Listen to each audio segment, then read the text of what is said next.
Thách thức trí tuệ tuần 5. Abraham, thử thách của đức tin. Chúc mừng các bạn đã vượt qua phần 1 của sách Sáng Thế, một phần được coi là khó hiểu nhất của Thánh Kinh. Hôm nay chúng ta chuyển sang phần thứ 2 với các tổ phụ. Chúng ta sẽ tiếp xúc với những nhân vật và những biến cố có thể xác định được về không gian và thời gian theo nghĩa lịch sử có thực. Trong bài này chúng ta sẽ hướng về tổ phụ Abraham và người con là Isaac với những thách đố của đức tin, cùng với những thắc mắc liên quan đến tổ phụ Abraham như sau. Ông có thực sự nghe được tiếng Chúa phán bảo ông khi đi tới đất Canaan không? Tại sao Chúa đòi hỏi nơi ông điều phi lý bất nhân là giết Isaac, người con độc nhất của mình? Phần thứ nhất, từ gia đình tới dân tộc. Ơn gọi của Abraham, sách Sáng Thế chương 4 đến chương 11 diễn tả sự gia tăng của tội lỗi, đẩy con người ngày một xa lìa Thiên Chúa. Con người như vẫy vùng trong tuyệt vọng, không thể thoát ra khỏi vực thẳm của tội lỗi. Chính trong hoàn cảnh bi đát đó, Thiên Chúa đã ra tay can thiệp, chuẩn bị cho một kế hoạch cứu độ bằng cách kêu gọi Abraham, một người du mục thành Ur, xứ Can-đê thuộc nước Iraq ngày nay. Thị tộc này ngược dòng Euphrates đi về phía hướng Tây Bắc đến vùng Kharan. Tại đây Thiên Chúa đã kêu gọi ông: hãy rời bỏ quê hương và cha mình để tới Canaan để thiết lập một dân tộc, dân riêng của Thiên Chúa. Abraham đã mau mắn đáp lại và dứt khoát rời bỏ tất cả để ra đi, dù không hề biết mình sẽ đi đến đâu và được những gì. Đức tin của ông thật lớn lao. Chính đức tin này đã đưa nhân loại đang đắm chìm trong lầm lạc bước vào tiến trình phục hồi, nhưng đó là hành trình của đức tin đầy thử thách. Lời hứa cứu độ cùng với lệnh truyền ra đi là lời Chúa hứa với ông Abraham. Một dân tộc đông đảo sẽ phát xuất từ Abraham, một đất nước cho dân tộc ấy. Một phúc lành sẽ đến với muôn dân nhờ ông. Giao ước. Lời hứa của Thiên Chúa với Abraham được bảo đảm và xác nhận bằng một ký kết giao ước theo phong tục thời bấy giờ.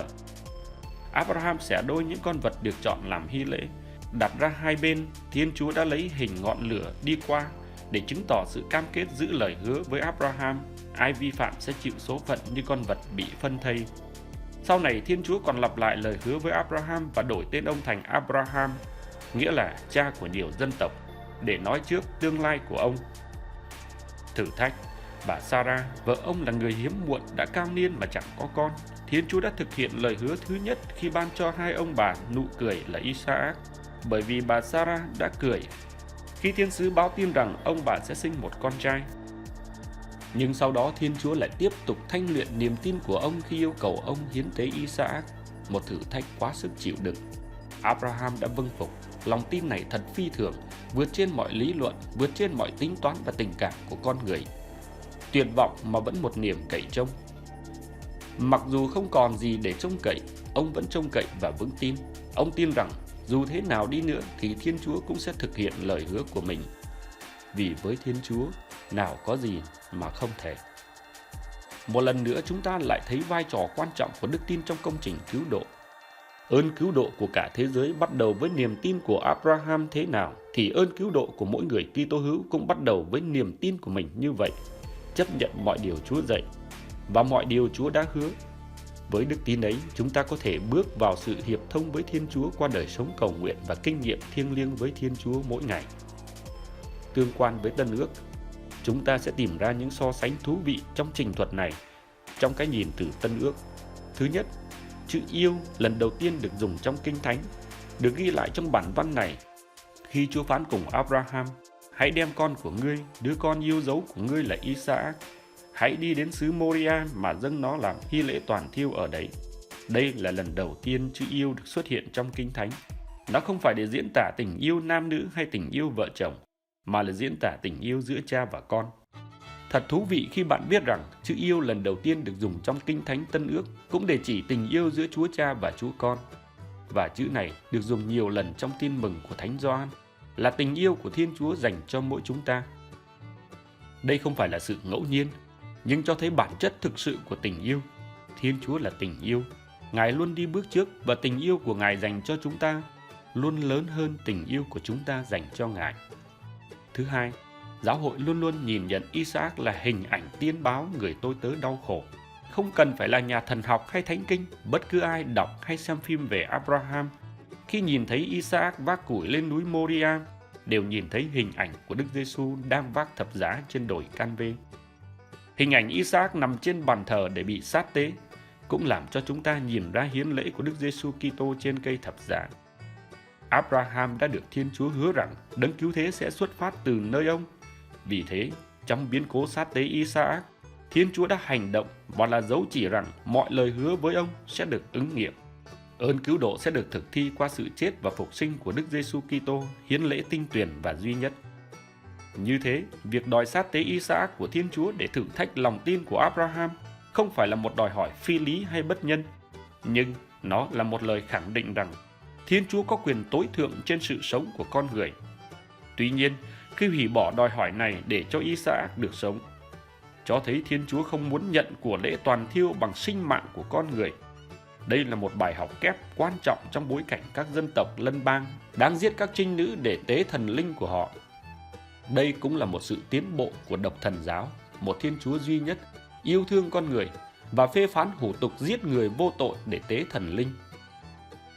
Kinh Thánh và cuộc sống. Thứ nhất, đức tin và việc làm. Là dòng dõi của Abraham, chúng ta được thừa hưởng gia sản của đức tin. Nhưng chỉ tin thôi thì chưa đủ. Một người được coi là công chính và tin cậy vào Thiên Chúa thì người đó cần phải thể hiện niềm tin ấy bằng việc làm. Thánh Giacôbê nhắc nhở chúng ta rằng đức tin không có việc làm là đức tin chết. Đức tin ấy chẳng mang lại giá trị nào cả. Đức tin của Abraham được thể hiện qua việc sẵn sàng sát tế đứa con thừa tự duy nhất. Nhờ việc đó mà đức tin của ông đã trở nên thập toàn và được gọi là bạn hữu của Thiên Chúa. Cũng vậy, nhờ hành động mà chúng ta được nên công chính chứ không phải chỉ nhờ đức tin mà thôi. Chúng ta không phải làm những việc như Abraham đã làm để được ơn cứu độ. Nhưng nếu đức tin của chúng ta đủ mạnh như tổ phụ Abraham, chúng ta cũng có thể làm như thế nếu Thiên Chúa đòi hỏi. Khi tuyên xưng tôi tin kính một Thiên Chúa, có nghĩa là cuộc sống của chúng ta được tìm thấy trong Ngài. Và để cho lời của Ngài định hướng cuộc đời của chúng ta mỗi ngày, trong các lựa chọn cụ thể mà không sợ mất mát, ngay cả khi phải hy sinh chính bản thân mình. Thứ hai, khi bị thử thách. Giống như Abraham, niềm tin của chúng ta cũng bị thử thách với nhiều mức độ và nhiều hoàn cảnh khác nhau. Nhiều lần chúng ta có kinh nghiệm đêm tối của đức tin như các thánh. Nhiều lần chúng ta không nhìn thấy Chúa dù chiêm ngắm Ngài hàng giờ trên thập giá hay trong nhà tạm. Và cũng nhiều lần chúng ta cảm thấy tuyệt vọng trong cuộc sống khi gặp quá nhiều đau khổ, phản bội, cô đơn, hoảng loạn, khủng hoảng gia đình, khủng hoảng tài chính, bế tắc trong công ăn việc làm, trong ơn gọi và mọi khía cạnh của cuộc sống. Những lúc như thế, đừng tức giận, đừng sợ hãi, đừng tuyệt vọng, vì biết rằng Thiên Chúa đang thử thách hay cho phép chúng ta bị thử thách. Hãy đi vào mối tương quan thân mật với Thiên Chúa.